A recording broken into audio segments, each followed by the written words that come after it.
As the sun sets over a small, dusty African village, the golden light bathes the dirt paths and simple huts. Laughter echoes through the air as children play, running and jumping with carefree joy. But among them is one girl who is alone, standing at the edge of the village square, her gaze lost in the rhythm of the dancing. Zanira, a 16-year-old girl with a round face, full cheeks, and soft, kind eyes, watches from a distance. Her heart longs to be a part of the lively celebration, to dance just like the others, but fear grips her every time she even considers joining.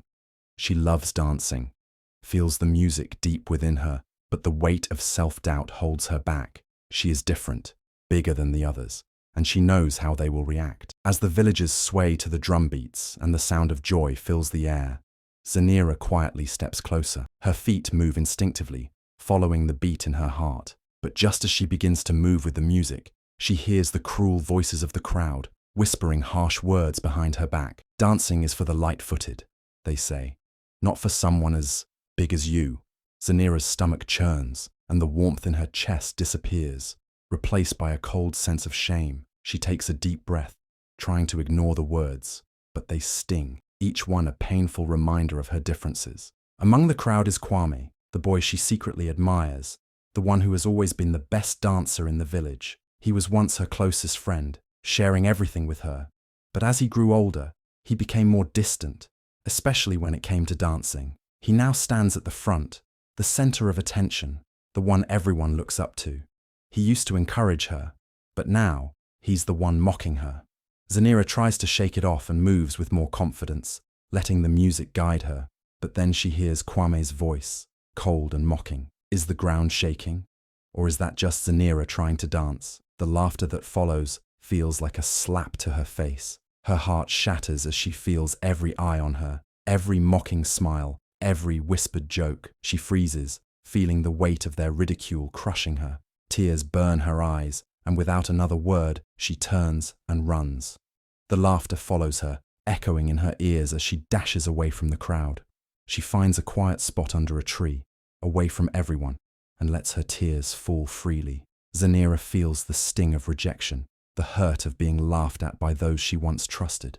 The boy she admired, the people she called friends, now only see her as the girl who doesn't belong. Her heart aches as she whispers to herself, why can't I just be like them? Why do I have to be the joke? But as the sun sets and the world around her grows quiet, one thought remains.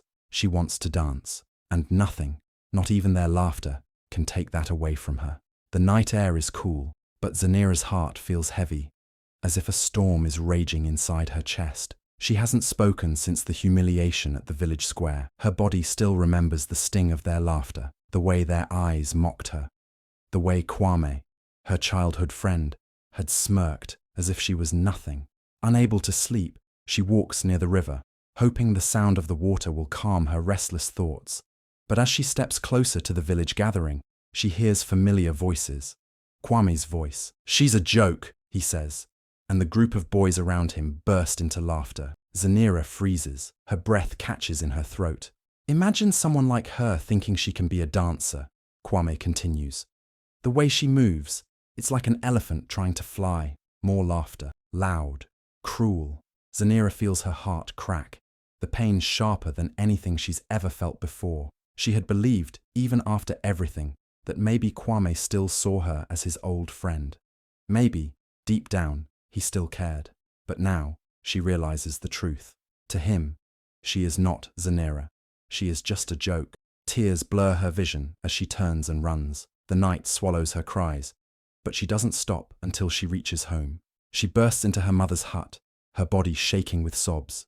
Mama Nala, a strong and gentle woman, immediately pulls her daughter into her arms. They will never see me as anything but the fat girl, Zanira whispers, her voice breaking. I will never be anything more to them. Mama Nala cups her daughter's face, her eyes filled with warmth and wisdom.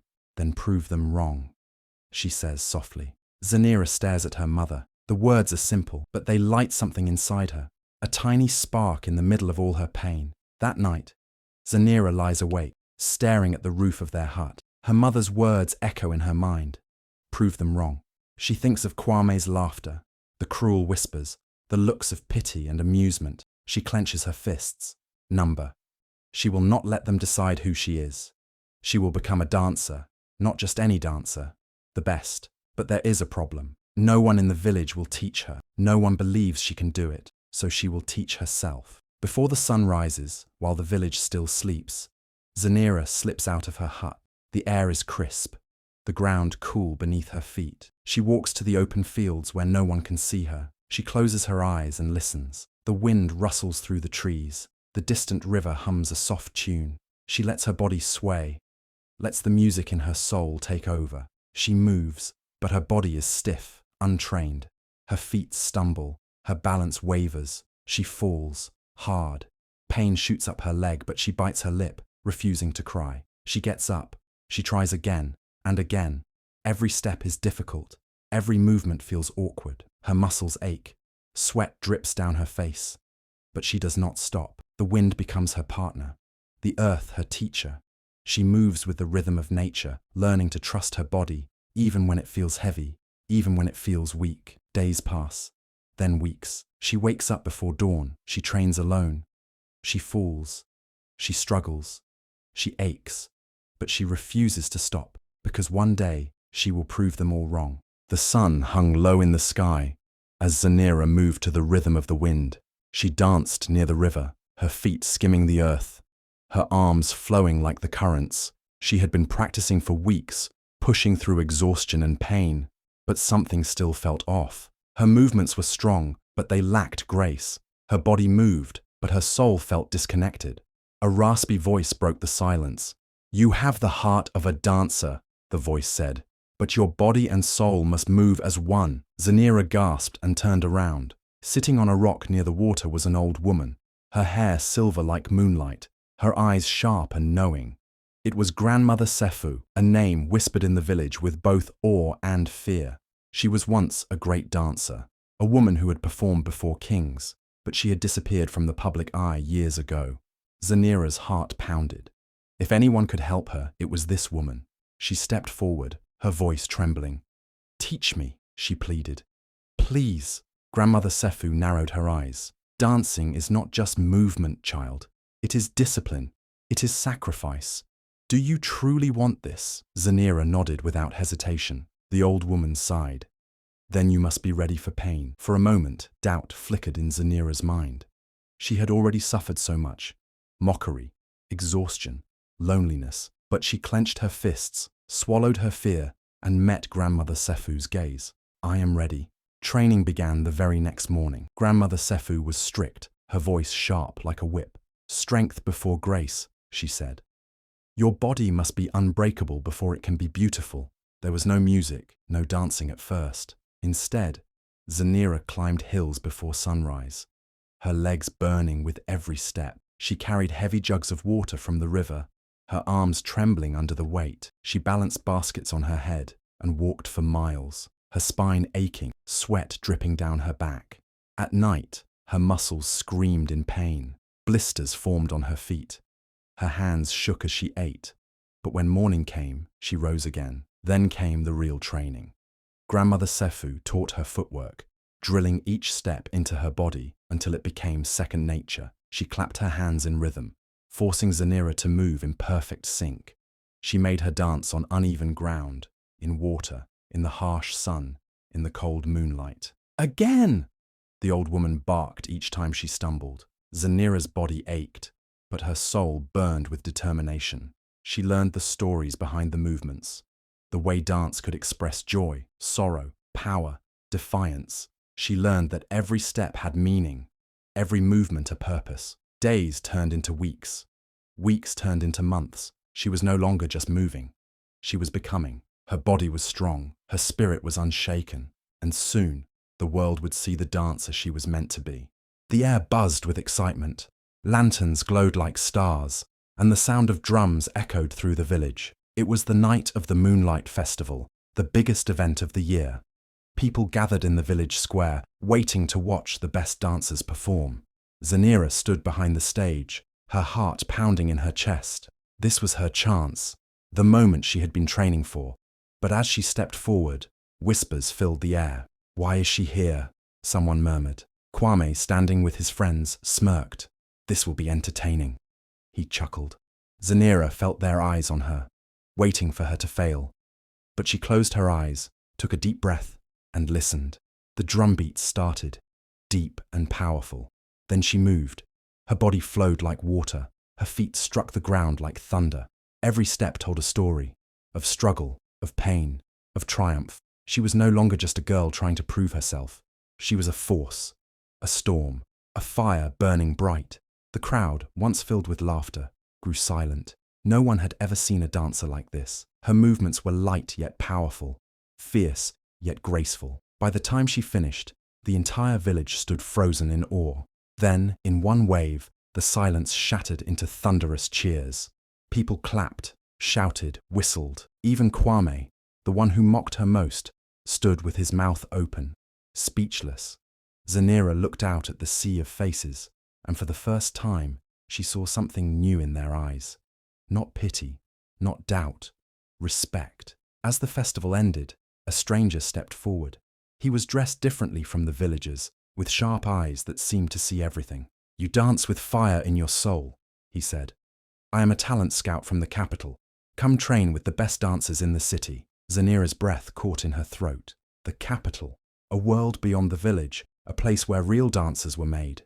But leaving home, leaving Mama Nala, leaving Grandmother Sefu, the thought terrified her. She turned to her mentor, seeking guidance. Grandmother Sefu, who had been watching silently, gave a small nod. "This is your path, child," she said. "Go and show the world who you are." Zanira looked back at the man, her heart racing. She had fought too hard, come too far to turn away now. With steady hands and a determined heart, she took the first step toward her future. The capital was nothing like home. The streets were loud, crowded, and full of towering buildings that made Zanira feel small. The dance academy was even more intimidating. The halls were grand, lined with mirrors so bright they reflected every floor. Inside, dancers moved with elegance and confidence. They were slim, tall, and graceful. Nothing like her. Their clothes were perfect, their steps effortless. As she walked past, she heard whispers. "Who is she? She doesn't belong here. Look at her. She's not a dancer." Zanira clenched her fists, but kept walking. She had fought too hard to stop now. Her first class was with Madame Adele, the head instructor. A woman with sharp eyes and an even sharper tongue. Madame Adele studied Zanira from head to toe, her expression unreadable. Then she spoke. "Dance is not just about movement. It is about presence. Do you have the presence to command the stage?" The question hung in the air like a challenge.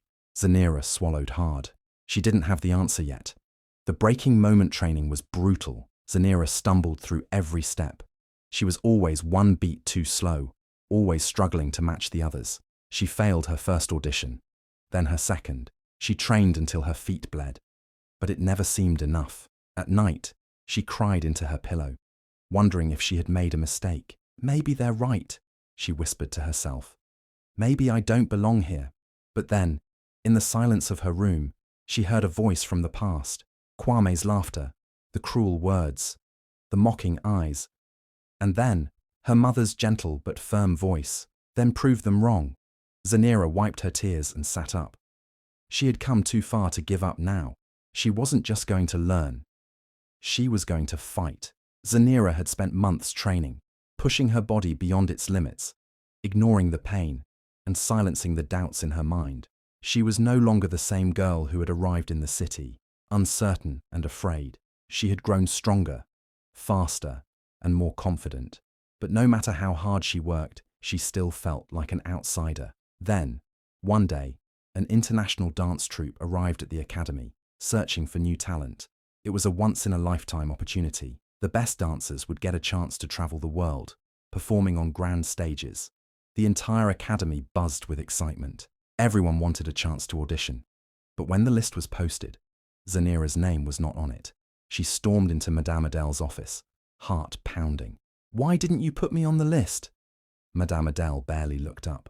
"You are not ready." The words cut deep. Zanira clenched her fists. She had heard this too many times. Not good enough, not talented enough, not the right body. But she refused to accept it. That night, while others slept, she sneaked into the audition hall. The judges were watching the final dancers perform, preparing to leave. Her heart raced, but she stepped forward. "I want to audition," she announced. The room went silent. The judges exchanged glances. Madame Adele frowned but said nothing. Then, the music started. Zanira closed her eyes and let go of everything.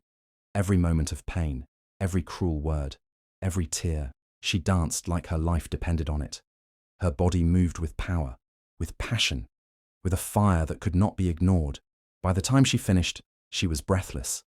The room was silent. Then, suddenly, applause erupted. The head of the troupe stood, eyes filled with admiration. "You are what we've been looking for." Zanira's breath caught in her throat. She had done it. She had proven them all wrong. Madame Adele said nothing, but for the first time, there was something in her eyes that looked like respect. Zanira had earned her place among the world's greatest dancers. The moment Zanira stepped out of the sleek black car, the village fell into stunned silence. The girl they once mocked, the girl they whispered about, had returned, but not as the broken child they had left behind. She was a star now, her name known far beyond the fields and dusty roads of her home. Mothers clutched their children, pointing in awe. Elders shook their heads, as if trying to believe their eyes. And then, in the middle of the crowd, she saw him, Kwame. His face paled. His confident smirk was gone, replaced by disbelief. He was no longer the golden boy of the village, just another local dance instructor, forgotten by the world beyond these hills. He opened his mouth, but no words came out. Finally, he stammered, "Zanira?" She smiled, her voice steady, filled with something he had never expected. Power. "Is the ground still shaking, Kwame?" The crowd gasped. The same people who once doubted her now looked at her with admiration, realizing that the girl they had laughed at had become the greatest dancer their village had ever known. That night, the village held a grand celebration in her honor. The drums echoed through the air, the fires burned bright, and the people danced. But when Zanira took the stage, everything else faded away. She no longer danced to prove herself. She no longer danced to silence the voices of doubt. She danced because it was who she was. Every movement told a story, not of pain, but of victory.